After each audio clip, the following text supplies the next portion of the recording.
Buenos días. Vamos a continuar con nuestra clase de esta mañana. Nos quedamos viendo el definir qué es conocer a Dios. Vimos dos puntos ahí. Uno, dijimos que conocer a Dios es cuestión de un trato personal.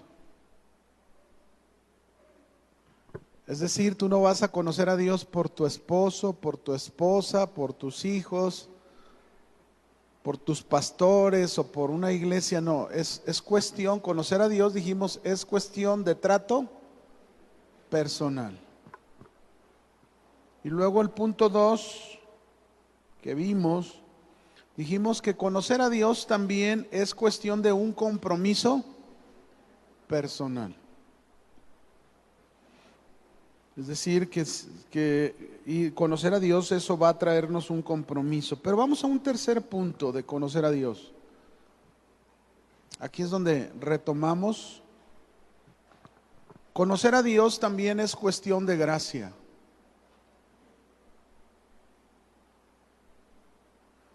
¿Es cuestión de qué? Gracia. Fíjense bien, mis hermanos, nuestra relación con Dios es una relación donde la iniciativa la toma Dios. ¿Quién toma la iniciativa en esta relación? Dios, por eso es por gracia.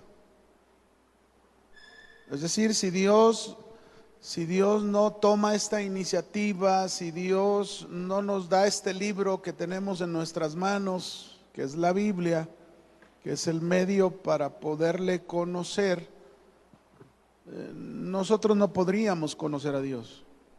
Sería imposible conocer a Dios. Dios nos hizo a cada uno de nosotros para que tengamos una relación personal con Él. Así nos hizo Dios, para que tengamos una relación personal con Él, pero por causa del pecado,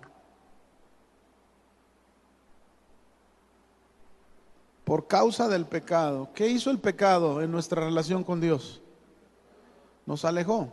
Dice la Biblia ahí en Romanos 3:23, por cuanto todos pecaron, están destituidos de la gloria de Dios. ¿Qué significa eso? Significa que el pecado es el que nos separó de Dios. El pecado es el que rompió esa relación que había con Dios.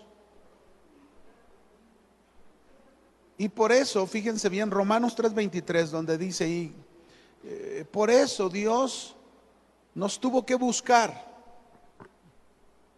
Dios tuvo que hacer esa labor. Y desde un principio, mire, vaya conmigo a Génesis 3. Vamos a ver quién fue el que tomó la iniciativa en Génesis 3 después de que Adán pecó.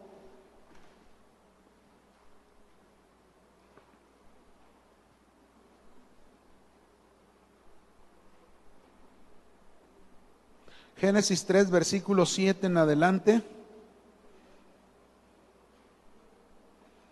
¿Lo tienen?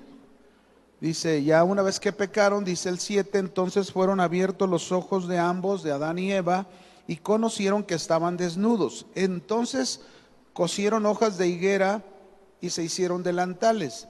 Y oyeron la voz de Jehová que se paseaba en el huerto al aire del día. Y el hombre y su mujer se escondieron de la presencia de Jehová Dios entre los árboles del huerto. Mas Jehová Dios, ¿quién fue?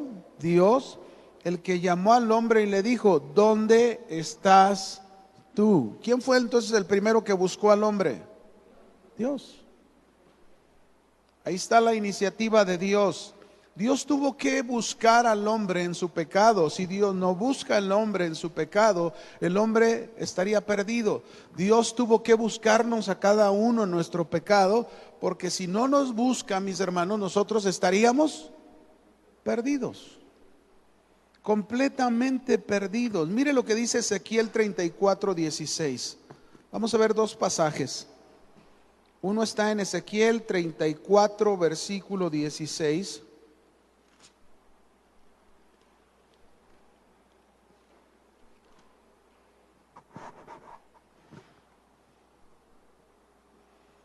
Mire lo que dice Dios aquí.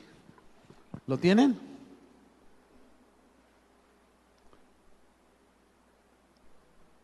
¿Lo tenemos?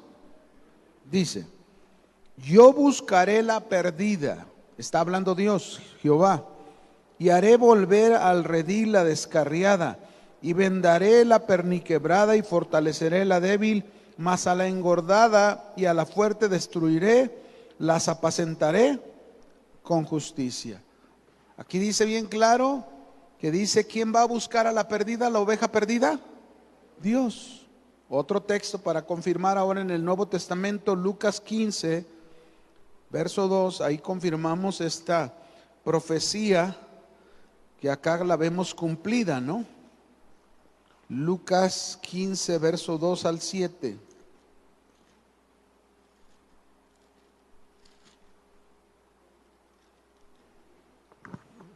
¿Lo tienen?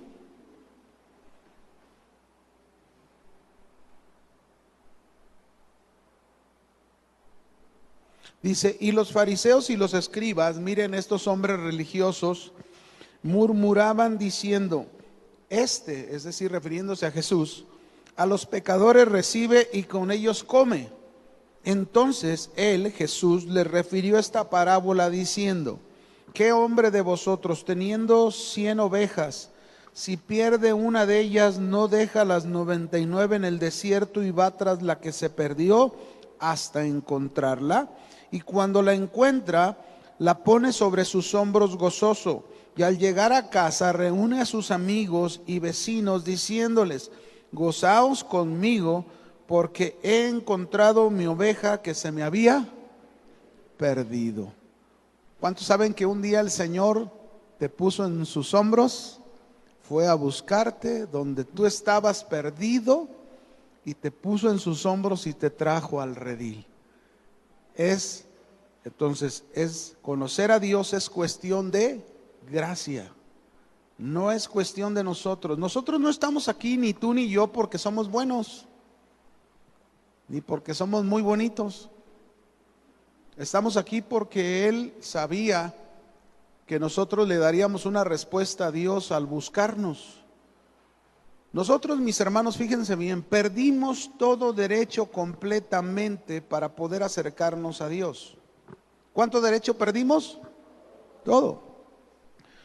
Pero fue Dios, por medio de Cristo, que nos reconcilió con Él, con Dios, sin merecerlo. Es decir, no merecíamos que fuésemos reconciliados, sin embargo, Cristo lo hizo. Él, permitiendo con eso, mis hermanos, al reconciliarnos, que nosotros podamos conocer a Dios mediante el amor que Él nos manifiesta. Vamos a ver dos textos, Romanos 5:8.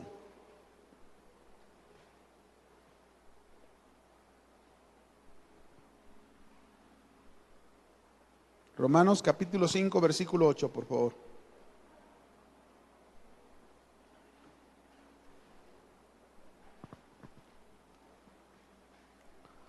¿Lo tienen? Dice, mas Dios, mire lo que dice, mas Dios muestra su amor para con nosotros en que siendo aún que pecadores, Cristo murió por nosotros. ¿Qué significa esto? El amor de Dios manifestado a nosotros, aunque usted y yo no lo merecíamos. Otro texto, 2 de Corintios 5, verso 17, 21.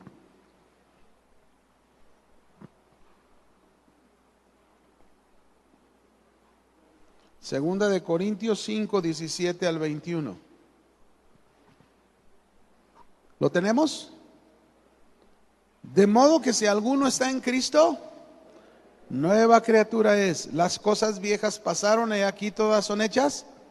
Y todo esto proviene, fíjense cómo cuando dice somos nuevas criaturas por estar en Cristo y las cosas viejas pasan y hay nuevas cosas, dice todo esto proviene, ¿de quién proviene? Otra vez, ahí está la gracia de Dios, es algo inmerecido, proviene de Dios, dice, quien nos reconcilió consigo mismo. Fíjese cómo Dios nos reconcilió con Él por medio de Cristo y nos dio el ministerio de la reconciliación, que Dios estaba en Cristo reconciliando consigo al mundo, no tomándoles en cuenta a los hombres sus pecados, y nos encargó a nosotros la palabra de la reconciliación. Así que somos embajadores en nombre de Cristo, como si Dios rogase por medio de nosotros, os rogamos en nombre de Cristo, reconciliaos con Dios. Podemos decir entonces, mis hermanos, aquí con lo que hemos aprendido, que tú y yo le podemos conocer a Dios porque Él nos conoció primero.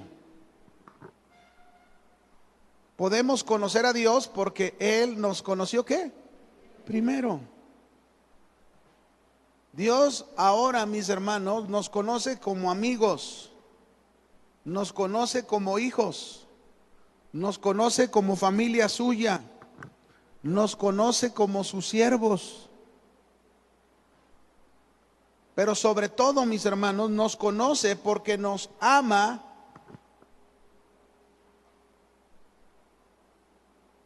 y su amor fue primero.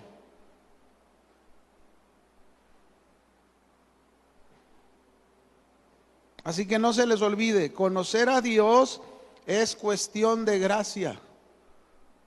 Nunca se le olvide. Cuando usted hable a una persona, cuando usted guía a una persona a Cristo, aunque tú lo estés haciendo, Dios te está usando. Dios está usando tu boca, Dios está usando la dirección de tu vida para alcanzar aquella oveja perdida. Así es como lo hace Dios. Así que, mis hermanos, la gracia es fundamental para conocer a Dios. Sin esa gracia es imposible conocerlo.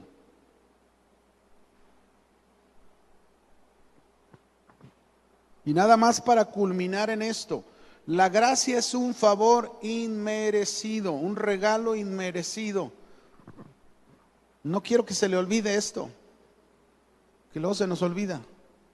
La gracia es un favor inmerecido, es un regalo inmerecido. ¿Por qué digo esto? Porque a veces, mis hermanos, cuando uno se encuentra en una situación difícil, en un problema, y está uno orando a Dios, y luego como que uno le saca una lista a Dios y le empieza uno a decir a Dios, Dios, ayúdame, yo me he portado más santo, te estoy buscando más, no dejo de venir a la iglesia, no falto al instituto, estoy aprendiendo ahí, y como que pensamos que merecemos que Dios nos escuche.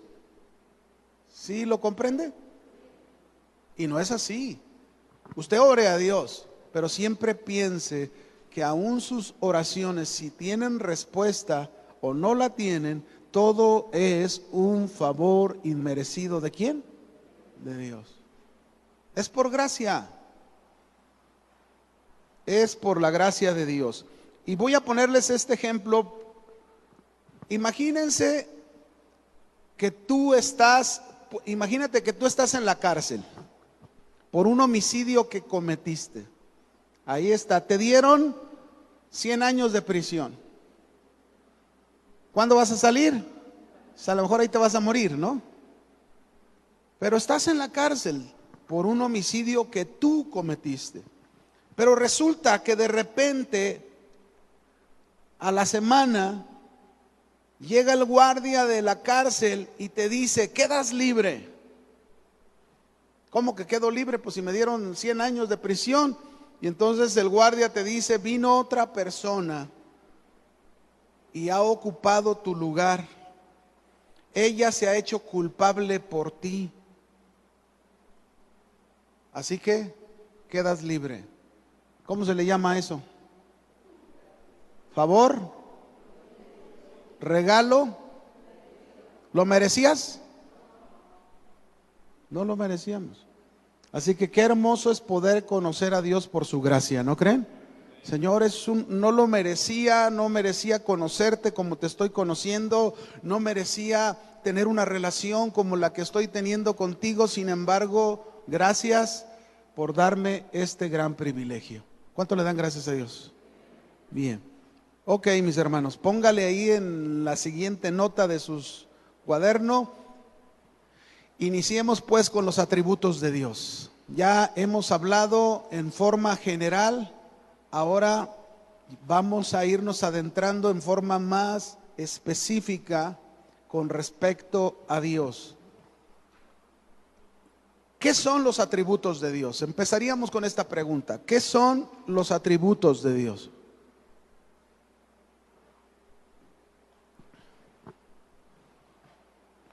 Y vamos a contestar con 4 respuestas. La primera, ¿listos? Son las virtudes o cualidades de Dios, son las virtudes o cualidades de Dios que son tan numerosas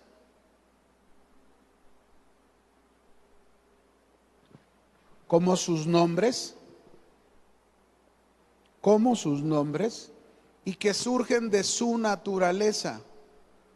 ¿De dónde surgen los atributos de Dios? De su naturaleza. Otra respuesta, la 2. Son las partes de su carácter,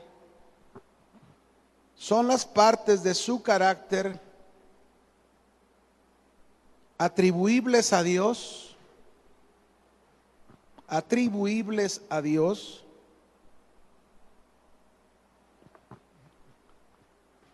que se manifiestan y se muestran de su naturaleza o esencia,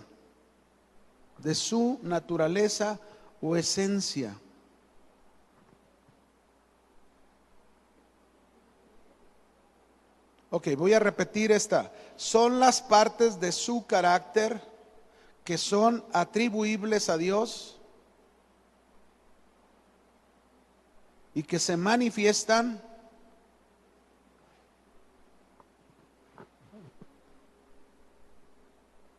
y se muestran de su naturaleza o esencia. Este punto que sigue es bien importante en lo que estamos hablando de los atributos de Dios. ¿Qué son los atributos de Dios? Fíjense bien, estos atributos no se deben de pensar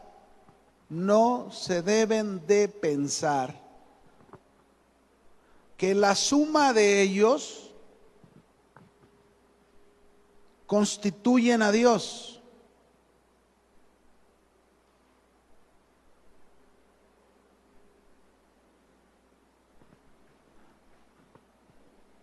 ¿Ya? Sino que más bien la suma de ellos,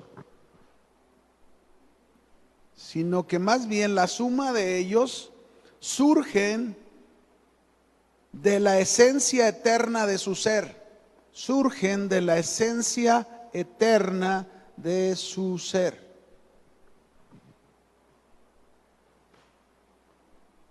Voy a explicarlo. Yo creo que lo entendimos, pero déjenme nada más confirmarlo. No podemos pensar, al hablar de los atributos de Dios, que la suma de todos esos atributos que hablemos, digamos, esto constituye a Dios. No. Los atributos más bien surgen de esa esencia, esa naturaleza del ser eterno de Dios. ¿Lo comprendemos eso, verdad? O sea, Dios jamás, mis hermanos, ese es el último punto. Dios jamás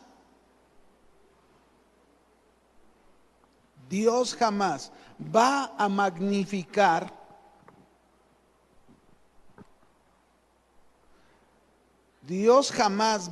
magnificar uno de sus atributos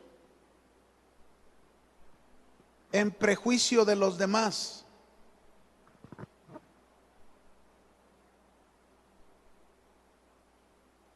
Por ejemplo, miren, podríamos nosotros estar conociendo los atributos de Dios y aprendiendo cómo relacionarnos con Dios a través de cada uno de estos que conocemos, pero alguien pudiera decir, a mí me encanta este. Sí, a ti. Pero Dios nunca le va a atribuir un valor mayor a uno más que los demás. Para Dios todos sus atributos, ¿cuántos? Todos son parte de su esencia. Amén. Todos son por igual para Dios. Dios no los ve diferentes. Nosotros como humanos tenemos esa tendencia muchas veces de hacer esas diferencias. Dios no. Ahora, el ver cada uno de los atributos, déjenme antes de adelantarme, vamos a poner este otro punto importante, ya después de la pregunta que la hemos contestado, ¿qué son los atributos de Dios? Ponga esto. Los teólogos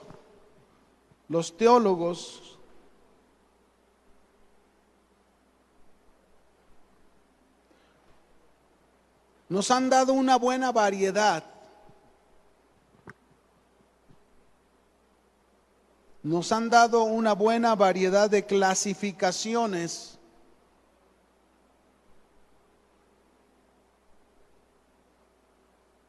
de los atributos de Dios,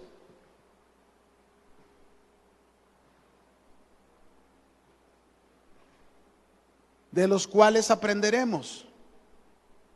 Quizás no todos, pero los más que podamos aprender, ¿no? Ahora, aquí ponga como una nota ahí, porque esto es importante. Me quise esperar hace un rato que lo quise adelantar, pero ponga esta nota. Los atributos de Dios, aunque los veamos por separados,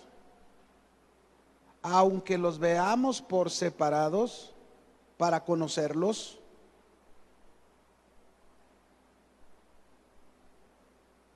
no son independientes. ¿No son qué? Independientes. Todos están unidos.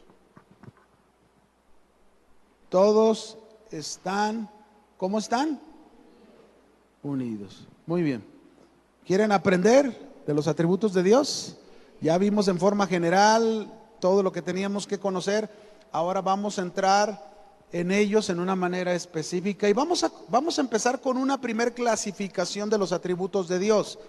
No sé cómo usted lleve su orden matemático, el orden sistemático que usted le dé a sus notas, pero vamos a empezar con los atributos absolutos. Los atributos absolutos de Dios.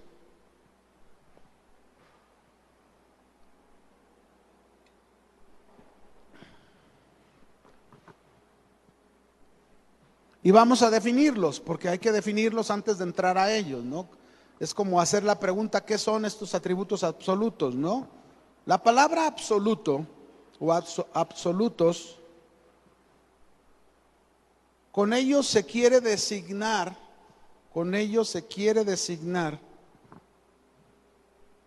las cualidades o virtudes que pertenecen a Dios mismo,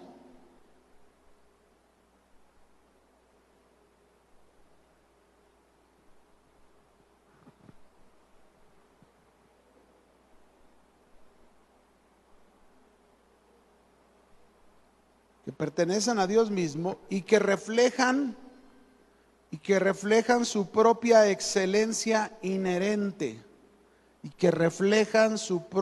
excelencia inherente.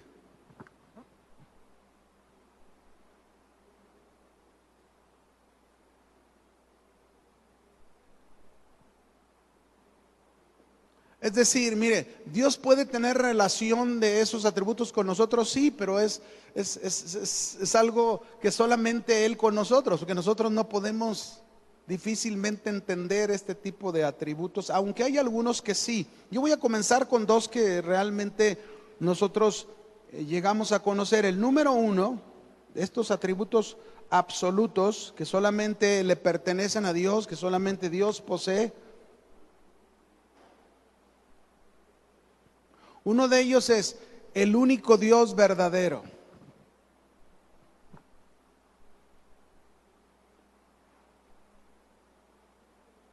Esto es algo absoluto. ¿Cuántos dicen amén? O sea, esto es completamente absoluto, parte de la esencia, parte de la naturaleza de Dios, porque no existe otro Dios. No hay otro Dios. Un día en una clase, me acuerdo, una maestra estaba dando una clase y la maestra decía, no, es que hay muchos dioses y el Dios de acá. Y entonces un niño levantando la mano, que era cristiano, ¿verdad?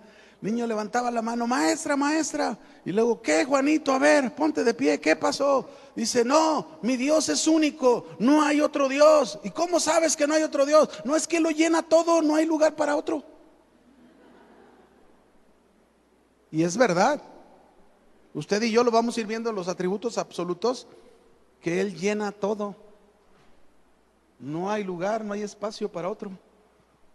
Así que Dios es el único Dios verdadero. Nuestro Dios, en el cual tú y yo hemos creído, se nos revela en las Escrituras como el único Dios verdadero, que no existe otro fuera de Él.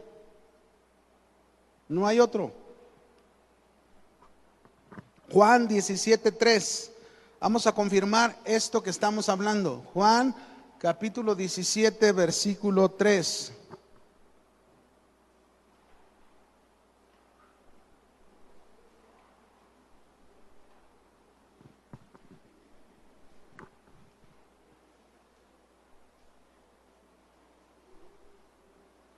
Jesús lo dijo aquí, y esta es la vida eterna, que te conozcan a ti, ¿el qué? Único Dios verdadero, y a Jesucristo, a quien has enviado.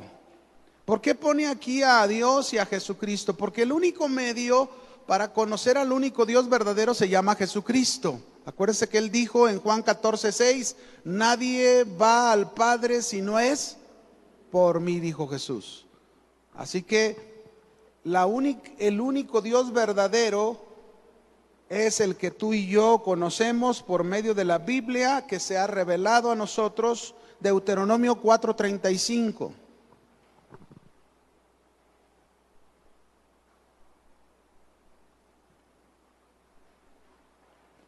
La misma Biblia lo dice todo, nosotros solamente necesitamos leerla, ¿no?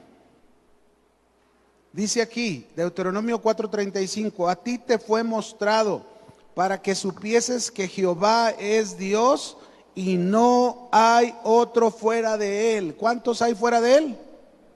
Ninguno. Isaías 45:18.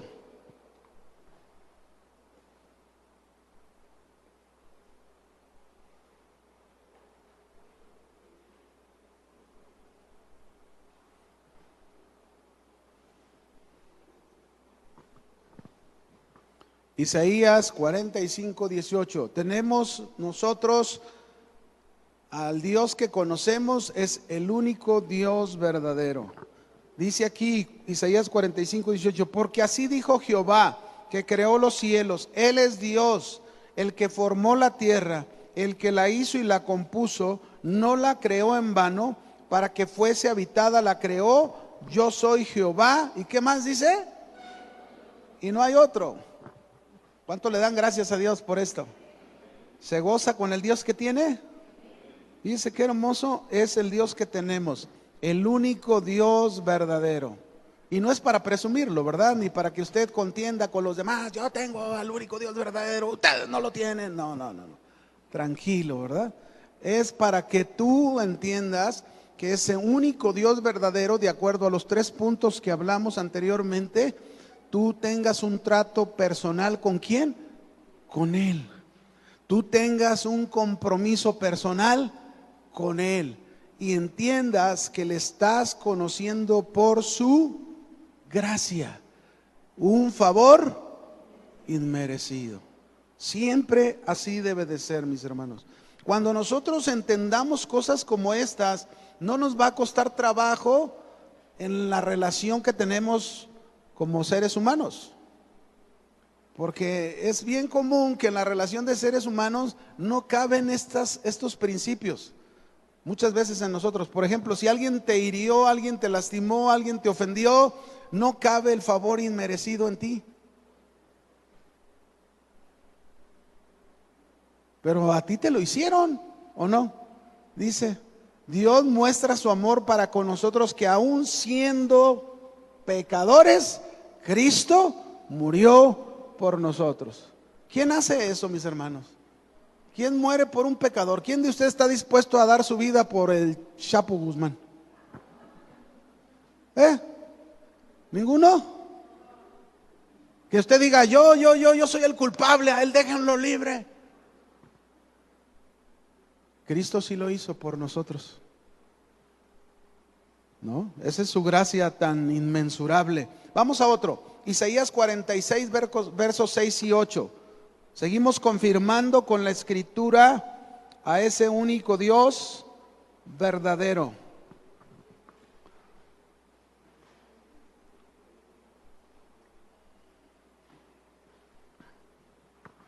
Dice ahí, así dice Jehová, Rey de Israel y su Redentor, Jehová de los ejércitos, yo soy el primero, yo soy el postrero. Cuando dice yo soy el primero, yo soy el postrero, miren, no hay lugar para ninguno.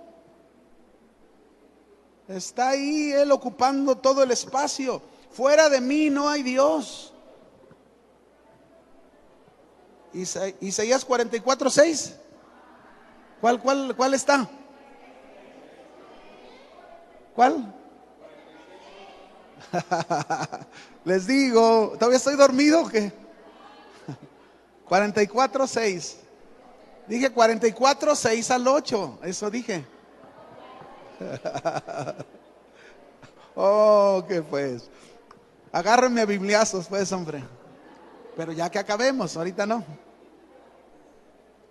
Ok, ¿ya lo tiene ahora sí? 44, verso 6. Dice, así dice Jehová, Rey de Israel, su Redentor, Jehová de los ejércitos, yo soy el primero, yo soy el postrero. Ahora sí. ¿Sí es la misma versión? Y fuera de mí no hay Dios. No temáis ni os amedrentéis, no te lo hice oír desde la antigüedad y te lo dije, luego vosotros sois mis testigos, no hay Dios sino yo, no hay fuerte, no conozco.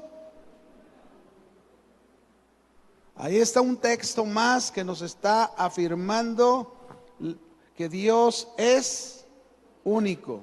Ahora, este Dios único, al que estamos hablando, que es el único Dios verdadero, es una persona. O sea, claro, lo vamos a ver más adelante que hay 3 personas dentro, pero quiero que entendamos que es una persona, es un ser consciente. Si es una persona, quiere decir que puede haber un trato personal, una relación personal. Es un ser consciente, es un ser que puede ser conocido, que puede ser amado. ¿Cuántos quieren amar más a su Dios? Es un Dios que se le debe obedecer. ¿Ya no dijeron amén? ¿Ya? Pero también es un Dios, fíjense bien, pero también es un Dios único que no puede ser comparado con nada. ¿Con qué debemos compararlo? Con nada.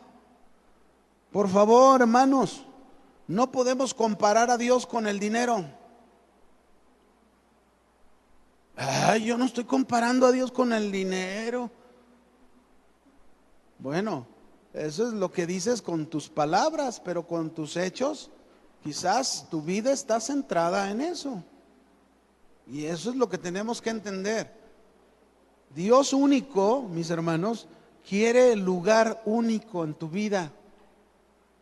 Cuando nosotros leemos los 10 mandamientos, creo que se los dije la vez pasada, la semana pasada, en el primer mandamiento se nos dice, no tendrás dioses ajenos delante de mí, ni te harás imagen alguna, ¿sí o no?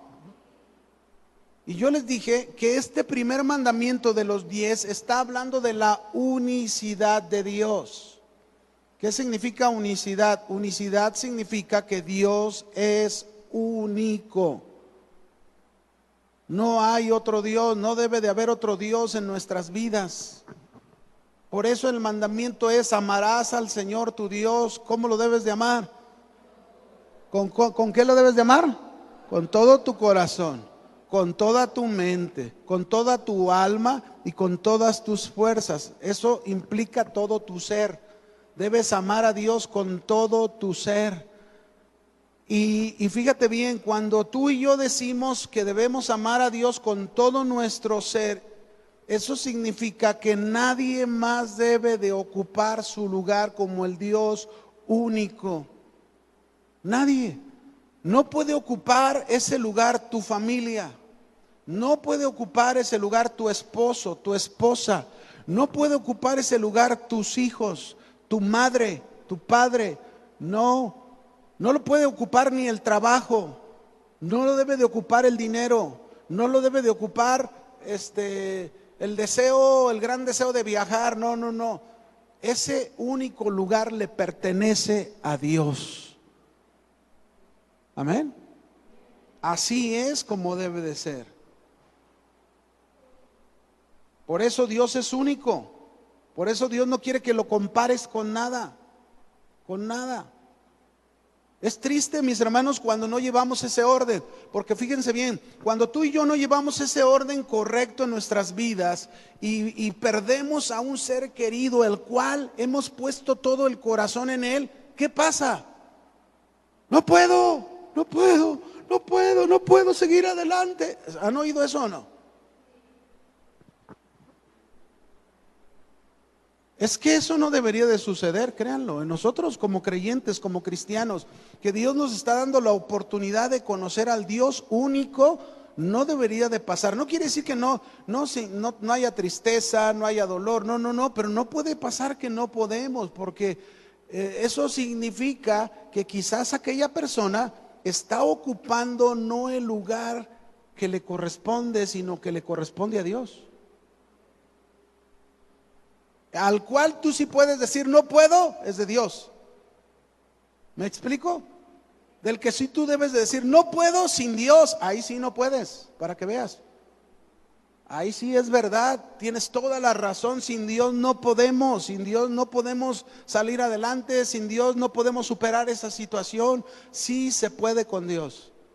Yo he compartido en el pasado, cuando yo conocí a mi esposa, y éramos novios, ella amaba a su mamá y a mí me gustaba que amara a su mamá como la amaba. La forma en que ella daba su vida por su mamá me encantaba, porque nunca había conocido a una muchacha que hiciera lo que ella hacía, pero era muy extremo. Fue tan extremo ese amar a su mamá, que el día que partió mi suegra con Dios, mi esposa lo ha comentado alguna vez en algún testimonio, cuando ha compartido en mujeres, ella sentía que no podía en su vida. Ella expresa, me sentía como sin brazos. Y entonces Dios le dio una lección y Dios tuvo que enseñarle que ese lugar que ella le había puesto, le había dado a su mamá, era el lugar que le correspondía a Dios. ¿A quién le correspondía ese lugar? A Dios. Y cuando ella cambió ese lugar y puso a Dios en el lugar correcto de ser único ahí en su vida, no comparable con nada ni nadie, su vida pudo entender lo que había pasado con su mamá y superarlo. Y eso es lo que muchas veces pasa con muchos. Dios, mis hermanos, nunca va a permitir, fíjense bien lo que le voy a decir, Dios nunca va a permitir que nadie ocupe su lugar, porque no hay otro Dios como Él. Nunca. Por eso Él no va a estar nunca. Dios es un Dios celoso. ¿Cuántos saben que Dios es un Dios celoso? Celoso. Fíjense, es tan celoso Dios que si en lo natural, en lo humano, yo a veces les he preguntado a los maridos, a ver, ¿cuántos maridos hay aquí esta mañana? Hombres, a ver, levanten su mano los casados, así que sean maridos. 1, 2, 3. Bueno, digo, esto que voy a hacer es algo, que no lo deben de hacer, lógico, ¿no? Pero es una pregunta nada más, que tiene que ver con lo que quiero enseñar de Dios. A ver, ustedes casados, ¿estarían dispuestos a compartir a sus esposas con alguien más? A ver, ¿hay algún marido aquí que diga, yo sí? ¿Verdad que no? ¿Verdad que no? Nunca harías eso, ¿sí o no? ¿Por qué? Porque es exclusiva para ti. Bueno, pues Dios es lo mismo. Con Dios es exactamente lo mismo. Dios no está dispuesto a compartir tu vida con ningún otro que quiera ocupar el lugar de Dios en tu corazón. ¿Sí? ¿Me comprende? Ese es el Dios único y verdadero que conocemos. Por eso tú te debes de grabar dos cosas. Las imágenes deshonran a Dios porque empañan su gloria. Las imágenes deshonran a Dios porque empañan su gloria en tu corazón. Y cuando digo imágenes no me estoy refiriendo a nada más a las figuras. Ya lo he estado mencionando. Cuando hablo de imágenes me estoy refiriendo a las imágenes en el corazón. Cualquier persona que ocupe el lugar de Dios es una imagen puesta en el lugar de Dios. Sea dinero, bienes, cosas materiales, trabajo, familia. No puedes, es decir, acuérdense que hay un texto que dice, no lo tengo ahorita, pero hay un texto, me acordé ahorita, que dice: el que no aborrece a su padre y a su madre, a su esposo o a su esposa o a sus hijos o hermanos, no es digno de ser mi discípulo. ¿Qué significa la palabra aborrecer? Significa si alguien no los tiene en segundo término, en segundo amor, primero primero es Dios y luego es tu familia. Pero no es tampoco en el sentido, quiero aclararlo porque también si no luego alguien lo interpreta mal. No es en el sentido como una vez un hermano al principio, aquí en Casa de Oración me acuerdo que fue con su familia y cuando oyó el texto aborrecer fue a su casa y dijo: bueno, mis queridos hijos y esposa, ahí los dejo, que cuídense, pórtense, yo me voy a las misiones. No, espérame. Eso no es lo que Dios está diciendo. Mire, cuando tú pones a Dios en primer lugar en el amor en tu vida, ¿sabes con qué amor vas a amar a tu esposo o a tu esposa y a tus hijos? Con esa clase de amor de Dios. ¿Se fijan por qué nos conviene que así sea? Cuando tú y yo ponemos a Dios en primer lugar realmente en nuestras vidas, vamos a ser capaces de hacer cosas como Dios las hace y poder ver desde la perspectiva de Dios y no la nuestra. Cambian muchas cosas. Por eso es el conocer a Dios desde este lugar. Es decir, Dios debe de estar bien ubicado en tu vida porque ese es el orden de Dios. El número uno en tu vida debe de ser ¿quién? Dios. Y se va a notar, si lo hablamos se va a notar en la vida de cada uno. A ver si es cierto que yo soy el número uno. Nos va a probar el Señor. Las imágenes es el segundo punto. Estamos en lo mismo, ¿verdad? Del único Dios verdadero, nada más concluyendo esto. Las imágenes engañan a los hombres.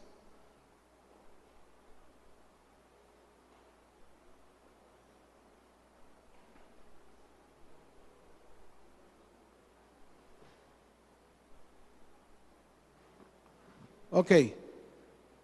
¿Listos? Ya dejamos el 1. Primer atributo de Dios absoluto. ¿Cuál es? ¿Cuál es? ¿Cuál es? Ya, y lo hemos aplicado a nuestra vida. Él debe de ser el centro de su vida, el número uno en su vida. A lo mejor tú me dices: a ver, pastor, explíqueme, ¿quién debe ser el centro número uno de mi vida? ¿Cristo o Dios? Pues Cristo es Dios. ¿Sí? Lo comprendemos, ¿va? Sea Cristo, sea Dios, Dios es el que debe de ser el centro de tu vida. ¿Ok? Bueno, vamos al segundo. Nada más a lo mejor alcanzamos el título y algo más por el tiempo. Pero 2, el segundo atributo absoluto con el que quiero comenzar, porque es importante partir de ellos a los demás, es que Dios, que es el único Dios verdadero, también es el Dios trino. Dios trino o la Trinidad de Dios, como le quieras anotar. Dios Trino o la Trinidad de Dios. ¿Qué aprendemos con esto?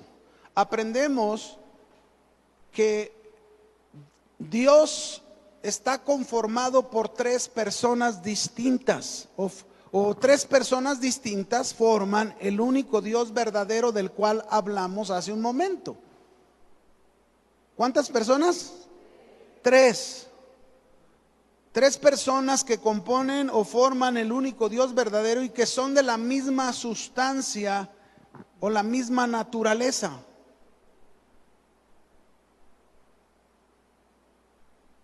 Que son de la misma sustancia o la misma ¿qué? Naturaleza. Ese es el Dios único que tenemos en tres personas: Padre, Hijo y Espíritu Santo. Ese es nuestro único Dios verdadero. ¿Cuántos dioses son? A ver, ¿cuántos dioses son? Uno. No me vaya a hablar de tres dioses, porque no son tres dioses. Es uno, un solo Dios verdadero en tres personas diferentes. Ahora, déjenme explicarle. La palabra Trinidad no la vas a encontrar en la Biblia.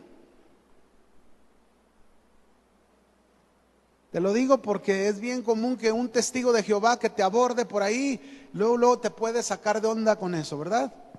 Ay, sí es cierto, no está la palabra. Y luego ya te empiezan a envolver en su rollo. No, pero. Entonces la palabra Trinidad no aparece en la Biblia. Pero la verdad de la doctrina de las tres personas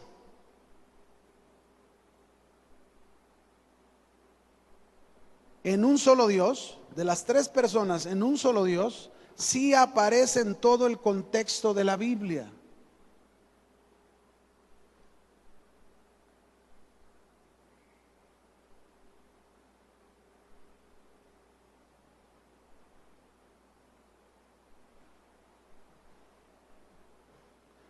Son tres personas, mis hermanos, Padre, Hijo y Espíritu Santo, que no son idénticos en su persona. Fíjese bien, no son idénticos en su persona. No se dividen, no se confunden, ni tampoco se oponen el uno al otro.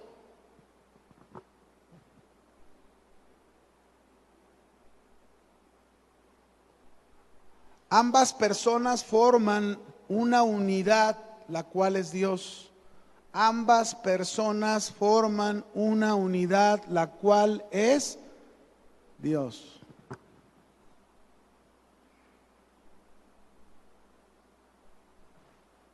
Termino con esto nada más, porque vamos a ver más la siguiente clase sobre este segundo atributo absoluto de Dios.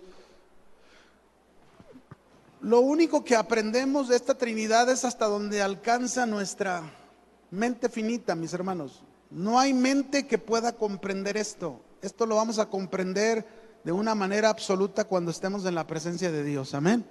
Pero nuestro papel es creer lo que la Escritura, las verdades en la Escritura nos enseñan. Amén. Así que despídanse unos a otros y no se le olvide tener relación con ese Dios único y Dios trino. Que Dios le bendiga.